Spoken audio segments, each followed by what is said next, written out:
ব্যাপারটা কি চোখে ভুল দেখছি নাকি লাগে ধাঁধা সব এই যে এক আজব কেস তাকে যে করবে ফেস হারাবে ধৈর্য হারাবে সবই পাতরে খায় পাতরে ফুটা তবু নাই রিয়েকশন আজব এক অ্যাডভেঞ্চারে ঘরের শত্রু বিভীষণ পাতরে খায় পাতরে ফুটা তবু নাই রিয়েকশন আজব এক অ্যাডভেঞ্চারে ঘরের শত্রু বিভীষণ তোমারে মোস্টটা না থাকলে তোমারে পুরুষ হিসাবে গ্রহণই করা যেত না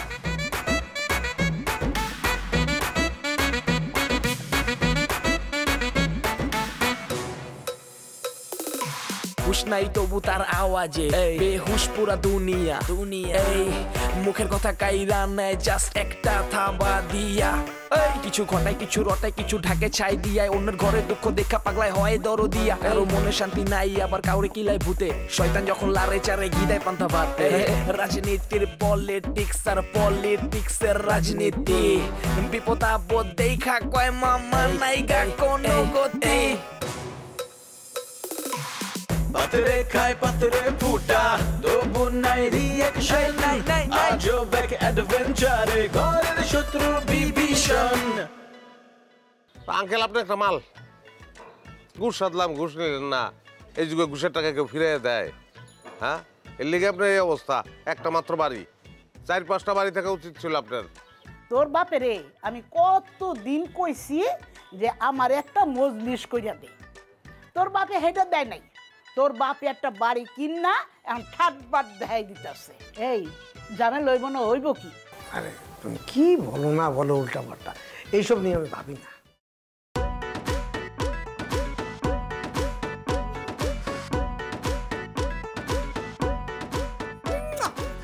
আমার মেকআপ নষ্ট করো কেন এইসব বাবা এই না তুমি আমার বউ হ্যাঁ সাবাস খুব দারুণ ফাইটেছ তুমি খালি দেখো তোমার অধিকার আমি আদায় করেই ছাড়বো আর আমি এভাবে চুপচাপ মেনে নিব না ওরে আমার সোনা ফাইটটা দিয়ে যাও রুম দাঁড়ান ব্যবহার করবো না থাকা লাগবে ওটা লেখা থাকবে একদম স্টিকার করা হ্যাঁ জামাইয়ের রুম তোমার নাম দিয়ে দিই আমির আমি রাখতে চাই আর রাখির জামাই হ্যাঁ রাখির জামাই আমিরের রূপ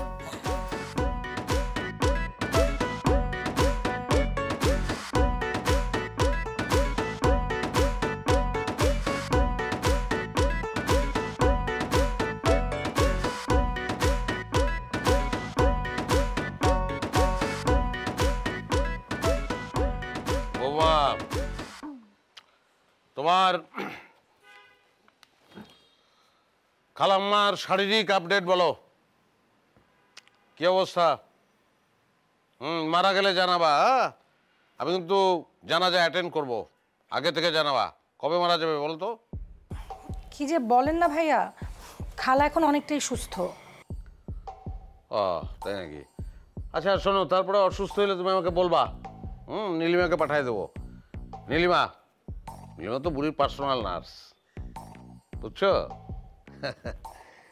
বুড়ি মনে করে ও এমবিবিএস ডাক্তার আসলে বুড়ি এমবিবিএস ডাক্তারের চেয়েও নীলিমার উপরে ভরসাটা বেশি পায় মজা না আসলে ডিগ্রিটা কিছুই না ভরসাটা আসে আস্থা থেকে দাদিমার কাছে ওনার জায়গাটা ওই জায়গাতেই এই তুমি যে এত জ্ঞানের তো আগে বুঝি নাই হ্যাঁ তুমি ভীষণ জ্ঞানের একটা কথা বলছো এই কথাটার কত দাম তুমি জানো খায়রুলের মতো একটা 3rd ক্লাস ছেলে হ্যাঁ সে 1st ক্লাস জ্ঞানী একটা মেয়ের বিয়ে করে ফেললো আর আমি 1st ক্লাস জ্ঞানী একজন পুরুষ হয়ে বিয়েই করতে পারলাম না আসলে বিয়েটা জ্ঞান দিয়ে হয় না বিয়েটা কপাল দিয়ে হয় আপনিও কিন্তু এইমাত্র খুব দামি একটা কথা বললেন হ্যাঁ কথা বললে তো কম দামি কথা বলে লাভ নাই খুব দামি কথাই বলতে হবে বড় ভাইয়া তুমি এখানে না আমি টয়লেটে এখন জন্ম সনদ দিয়ে খোলো বিকাশ স্টুডেন্ট অ্যাকাউন্ট নিজের বিকাশ নিজে কর আমার কোনো চিন্তা আছে তোমাদের কারো কোনো চিন্তা নাই বাড়িতে একটার পর একটা খালি অন্যায় হয়ে যাচ্ছে, কেউ কোনো প্রতিবাদ করে না, কেউ আমাকে ভালোবাসে না। তুমিই তো একমাত্র আমার ভরসা বড় ভাইয়া, কারণ তুমি সব অন্যায়ের প্রতিবাদ করো, তাই আমি তোমার কাছে আসছি। কি হয়েছে বল? কি হয়েছে বলবো মানে তুমি কিছু জানো না? এই যে আব্বা নতুন বাড়ি করলো, আমরা সবাই ওখানে গিয়ে উঠবো, সবাই একটা একটা নতুন রুম পেলো, কিন্তু আমার জামাইয়ের কি হবে? তার কোনো রুম নাই, সে তো এবারে একমাত্র জামাই, তার কথাটা একবার চিন্তা করা দরকার ছিল না? তাকে একটা আলাদা রুম দেওয়া দরকার ছিল না? বলো বড় ভাইয়া। ও আলাদা রুম লাগবে কেন? তোর রুম আছে না? আজব তো বড় ভাইয়া, আমার রুম তো আমার রুম, আমার রুম তার হতে যাবে কেন? আর তাছাড়া সে এবারের একমাত্র জামাই, বড় জামাই, তার একটা প্রাইভেসি আছে না? তার তো একটা নিজস্ব আলাদা রুম দরকার। ও তার যদি দরকার তাহলে তুই একটা কাজ কর, তুই ঋতুকে তোর রুমে নিয়ে নে, আর ওরে গরিবের কথা বলতেছি, ওরে তুই ইসে পাঠায় দে, ঋতুর রুমে পাঠায় দে। আমির, আমার জামাইয়ের নাম আমির, আর ও ঋতুর রুমে থাকবে কেন? ঋতু তো রান্নাঘরে থাকে। তো রান্নাঘর কি রুম না? ওটা তো একটা রুম। আসলেই তো ঠিকই তো বলছো বড় ভাইয়া, ঋতুরও একটা রুম আছে, পার্সোনাল রুম, সে ওখানে কাজ করে, রান্না করে, ওখানে থাকে। আর আমার জামাইয়ের কোনো রুম নাই, আমার জামাইয়ের তো একটা রুম থাকা উচিত। আইসিমা তুমি বলো না, থাকা উচিত না? হ্যাঁ হ্যাঁ, থাকা উচিত তো, থাকা উচিত। কিসের থাকা উচিত? ওর জামাইরে চেনো তুমি? কাউঠা কাউঠা কাউঠা বোঝো? কচ্ছপ। একবার যদি কামড় দিয়ে ধরে মরার আগ পর্যন্ত ছাড়বে না, অপারেশন করে ছাড়াইতে হবে। এই যে এই বাড়িতে ঢুকছে, এই তোরা কতদিন ধরে আসছিস? যাস না কেন? নামার কোনো লক্ষণ নাই, এই গরিব আছেই, কোনোভাবেই নামতেছে না। না মারলে নামবে বলে আমার মনে হইতেছে না। হ্যাঁ, এটা কোন ধরনের কথা? এই তোর শ্বশুর শাশুড়ি আছে? হ্যাঁ, ওর বাপ্পা আছে না?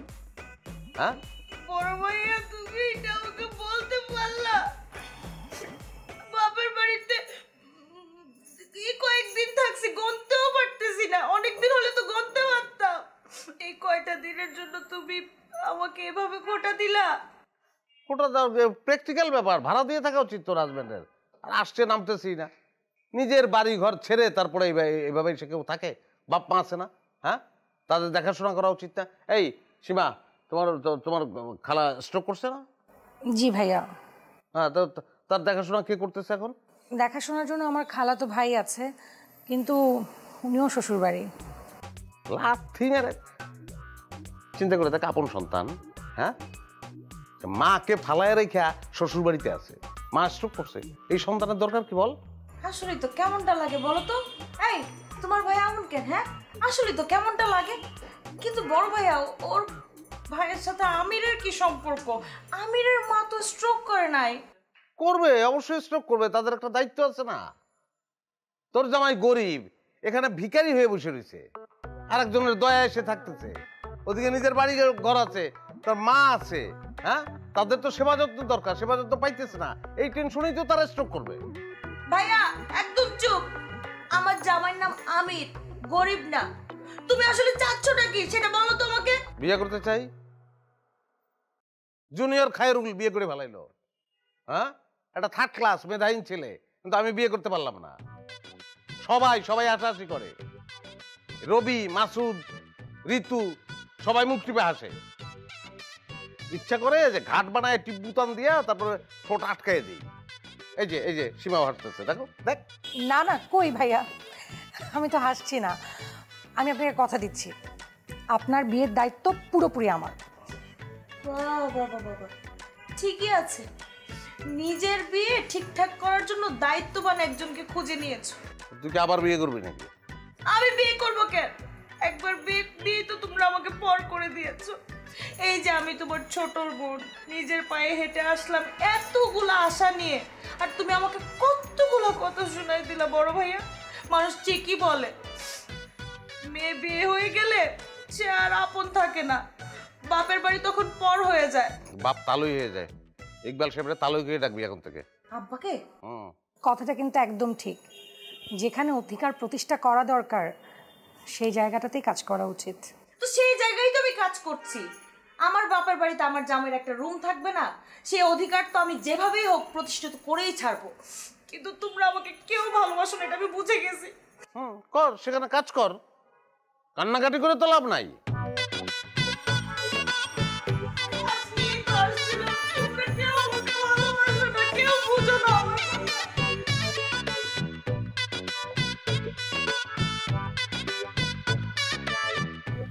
আচ্ছা, ওই নীলিমা না, তোমার যে বান্ধবীটা, নীলিমা ওকে খুব পছন্দ করে। টয়ার কথা বলছে? টয়া। চা মনে হয় ঠান্ডা হয়ে গেছে, আরেক কাপ বানিয়ে দিই।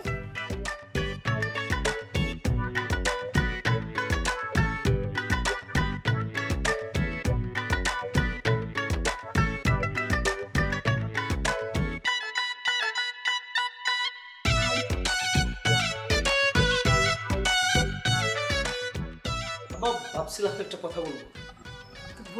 বলে ফেল। না, কথাটা হচ্ছে কি, আসলে আপনি তো জানেন যে আমি এলাকায় দীর্ঘদিন ধরেই একটা সুশৃঙ্খল সংগঠন করছি। তো দেখলাম যে এলাকায় মানুষজন আমাকে একটু আলাদাভাবেই চেনে এবং সবাই সবার সুখ দুঃখ আমার সাথে শেয়ার করে। বাবা, তা এইসব কথা আমাকে শোনাচ্ছিস কেন? কারণ তো অবশ্যই একটা আছে, মানে বিষয়টা হচ্ছে কি, মানে ওই কথা আছে না, গেও যদি ভিক্ষা পায় না বা বক্কা মানুষ সহজ পায় না। আর আপনি তো সারাদিন আসলে রাজনীতি নিয়ে, এই যে ব্যবসা বাণিজ্য সব কিছু নিয়ে বাইরে থাকেন, ঘরে অনেক কিছু কিন্তু আব্বা আপনার আড়ালে থেকে যায়। না না না, কোনো কিছুই আমার আড়ালে থাকে না। তুই কাদের সঙ্গে চলিস ফিরিস, কোথায় যাস, কি করিস, সব আমার জানা। জি আব্বা, এটা তো আপনি অবশ্যই জানবেন, আপনিই তো জানবেন। আচ্ছা শোন, তুই আসলে যে কথাটা বলতে যাচ্ছিস তার হেডলাইনটা শুধু আমাকে বল। মানে হেডলাইন বলতে সিম্পল, মানে বিষয়টা হচ্ছে আপনি যখন নতুন একটা বাসা নিছে, কিন্তু ওই দিনে সিদ্ধান্ত নিচ্ছে যে আব্বাই যেহেতু একটা নতুন বাসা নিছে, তার মানে একটা কারণ আছে। তাহলে মনে হয় নতুন করে সব কিছু শুরু করতে হবে। আমিও চিন্তা করছি আমার জীবনটা আবার নতুন করে শুরু করব। সামনে তো দলের কমিটি, আমি আবার কমিটিতে ঢুকতে চাই। শোন, তোকে একটা কথা বুঝিয়ে বলি, সব কিছুর একটা নিয়ম আছে। এখন আমি যদি হুট করে তোর কথা বলি, তাহলে সবাই বলবে যে আমি স্বজন প্রীতি করছি। তোর ব্যাপারটা আমার মাথায় আছে, কিন্তু আমি চাচ্ছি যে তোর নামের প্রস্তাবটা ওদের দিক থেকে আসুক। এইটাকে বা আমি বুঝি না, আমি আপনার ছেলে না। এইটা আমার পোলাপান অলরেডি চাইতেছে। ভাই আপনি নেতা হন, আপনি আগায় যান। আপনি চাইলে বা আমি বড় দুইটা শোডাউন দিয়ে দিই, দেখবেন যে পোলাপান কি চায়। কোনো কিছু করার দরকার নেই, সময় হলে আমি করব। জি আব্বা। ইকবাল, ইকবাল শুন, বৌমা আমারে কইলো রাখি বলে অনেক রাগারাগি করছে। কেন সে আবার রাগারাগি করে কেন? তার কথা হইল সবাই যার যার আলাদা রুম আছে, হ্যার জামাইয়ের লিগা আলাদা রুম নাই কেন? ও জামাইয়ের আবার রুমের কি দরকার? এইটা হইল দাবি, ফালতু দাবি। আর এক্সট্রা রুম দিয়ে কি ফুটবল খেলবো, হাডুডু খেলবো? ভাই তুই তোর রুমটা রাখি জামাইরে দিয়া দে। তুই তো সারা দিন বাসায় থাকিস না, রাইটা একটু ঘুমাস, দরকার হলে আমার রুমে ঘুমাবি। অনেক সুন্দর একটা প্রস্তাব করছো তুমি। এত ফালতু চিন্তা কই থেকে আসে মাথায়? আমি আমার রুম ছেড়ে দিলে আমি থাকবো কই? আর তোমার রুমে সুন্দর, আমি তোমার রুমে থাকতে পারি, আমার কোনো সমস্যা নেই। তা আমি তো দাদি জিন ভূতের লোকে থাকবো না। তুমি তো আবার সারা রাত জিন ভূতের লোকে আলাপ না করলে তোমার হয় না। তোমারে আমি সুন্দর করে একটা জিনিস বুঝাই কই, সে এবারে জামাই মানে মেহমান। মেহমানের একটা বাড়িতে থাকার নির্দিষ্ট একটা সময়সীমা আছে, সে তো সময়সীমা অতিক্রম করে ফেলাইছে। এত নির্লজ্জ হইলে কিন্তু কেউ মেহমান হইতে পারে না। সে এতদিন এই বাড়িতে কি তার তাতে হে এই বাড়ির জামাই, আর জামাই জনের কোনো কষ্ট হইলে মাইয়া গো কষ্ট হয়, এটা বুঝবি না? মাইয়ার কষ্ট হলে আমি তুই যেমনি বুঝাও, আপনি আমার রূপ ছাড়ুন না, সম্ভব না। আচ্ছা আচ্ছা আচ্ছা, ঠিক আছে ঠিক আছে, আমি আমির সঙ্গে কথা বলবো, ও ওর রুমেই থাকবো, ঠিক আছে? রাখি আবার পরে যেন ঝামেলা না করে। কোনো ঝামেলা হবে না বাবা, আমি তো বললাম যে আমি দেখব। আব্বা আর আমি চাইলে এই বাড়িতে কোনো ঝামেলা হইব না, জি আব্বা? হ্যাঁ তুমি যাও। বাবু চিন্তা করে না। হ্যাঁ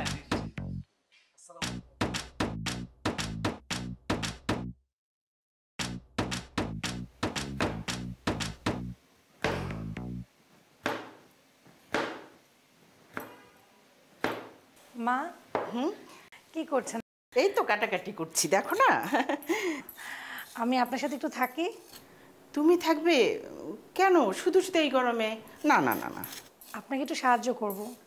বোকামে, আমাকে সাহায্য করার জন্য ওই যে ঋতু আছে, তোমাকে কষ্ট করে থাকতে হবে না। তুমি যাও, ঘরে যাও। আমি তো আপনাকে সাহায্য করতে চাচ্ছি আমার স্বার্থের জন্য। মানে? না, প্রত্যেকটা ছেলে মেয়ের কাছেই তার মায়ের হাতের রান্না হচ্ছে জাদুর মতো, আর আমি আপনার সাথে থেকে ওই জাদুটা শিখতে চাই। তোমার এই ধারণাটা একেবারেই ভুল, অন্তত আমার ছেলে মেয়েদের ক্ষেত্রে। তারা তো থাই, চাইনিজ রেস্টুরেন্ট কিংবা অন্য বাড়ির খাবারই বেশি পছন্দ করে। এখন জন্ম সনদ দিয়ে খোলো বিকাশ স্টুডেন্ট অ্যাকাউন্ট। নিজের বিকাশ নিজে কর। একটু টাইট দিলে সব ঠিক হয়ে যাবে। কি? না কিছু না মা, কাল রাতে আমাকে খায়রুল বলছিল আমি নাকি 100 বছর চেষ্টা করলেও আপনার মতো রান্না শিখতে পারবো না। কি বলো, খায়রুল তাই বলেছে? এরপর থেকে তো আমার একেবারে জেদ উঠে গেছে, যেভাবেই হোক আপনার সাথে থেকে আপনার রান্নাটা আমাকে শিখতেই হবে। 100 বছর তো আর আমি বেঁচে থাকবো না, যত তাড়াতাড়ি পারি আপনার কাছ থেকে রান্নাটা শিখে নিব। আপনি যদি আমাকে ঠিকমতো রান্না না শেখান আমি কিন্তু আপনাকে অনেক ডিস্টার্ব করব। পাগল মেয়ে, অবশ্যই শেখাবো, অবশ্যই শেখাবো।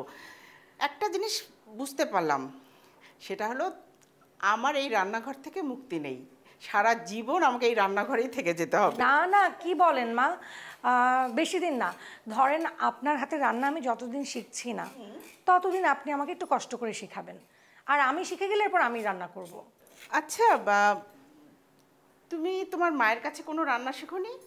আর বলেন না মা, আমার মায়ের খুব ইচ্ছা ছিল আমি তার হাতে রান্না শিখি, কিন্তু আমার না খুব স্বপ্ন ছিল আমি আমার শাশুড়ির হাতে রান্না শিখবো। ওরে বাবা, আচ্ছা আচ্ছা, খুব ভালো। তাহলে তো আমি তোমাকে পারলে একদিনই রান্না সব শিখে নিব, যত তাড়াতাড়ি এখান থেকে আমি ছুটতে পারি। আছেন মা? এই তো যে এটাকে, হ্যাঁ দেখ আমি একটু চেষ্টা করি কিভাবে করবে। এই গরমে তুমি পরে করো না ঠিক আছে, এটা এইভাবে চাষতে হবে। হ্যাঁ হ্যাঁ, এটা আগে ছুলে নিয়ে তারপরে এইভাবে কিছু কিছু করে।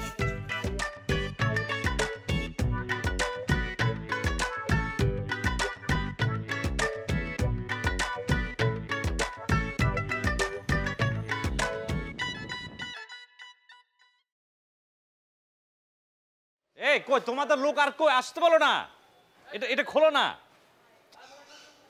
আরে বোকার মতো কাজ করা, এটা খোলা লাগবে না তোমাদের? দুটো আপু, তুমি টিভির ট্রলিটা যেন সাবধানে বের করে।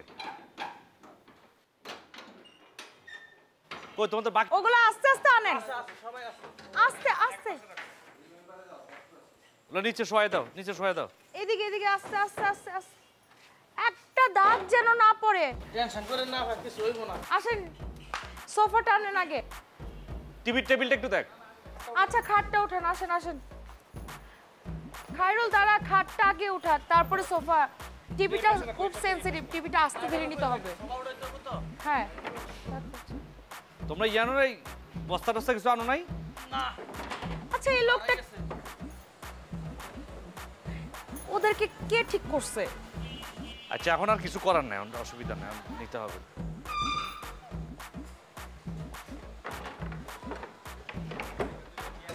খায়রুল একটা কাজ করিস, নতুন বাড়িতে আমার বাবাকে বলিস আমার জন্য একটা নতুন খাট দিতে। দিবে। খাটে দাগ পড়লে আমি এই ঘাটে থাকতে পারবো না। ওই পাশে রাখো, দেখো নিচে। আপনি উপরে উঠে এটা টান দেন না। হ্যাঁ হ্যাঁ, এই নিয়ে আসো, বাকিটা নিয়ে আসো। সাইডে আরেকটু, ওই সাইডে। এসবের কি দরকার ছিল? হ্যাঁ সেটাই আব্বা, আমিও না করছিলাম। বুঝলাম যে খালু দরকার নাই, সে বলে যে না প্রথমবার যাইতেছি, এটা খুব খারাপ দেখায়। পরে আমি দেখলাম যে না, খালুর কথা তো যুক্তি আছে।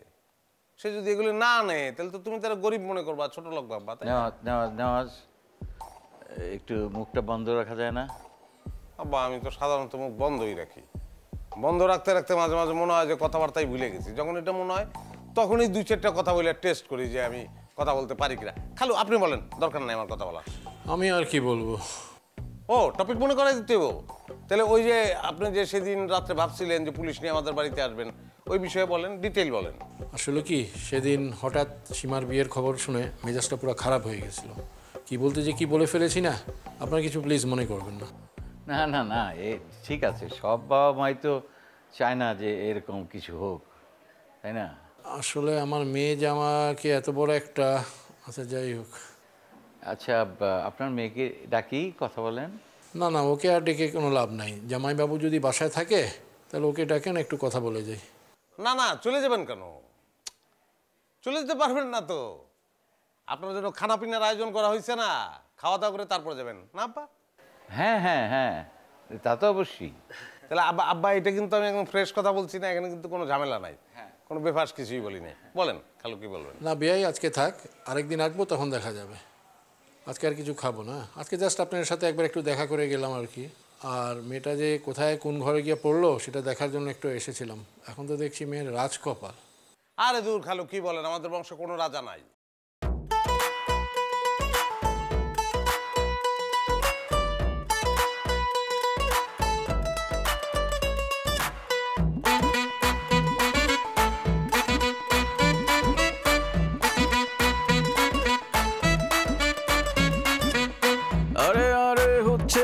কি চোখে ভুল দেখছি নাকি, লাগে ধাঁধা সব। এই যে এক আজব কেস, তাকে যে করবে ফেস, হারাবে ধৈর্য, হারাবে সবই। পাতরে খায় পাতরে ফুটা,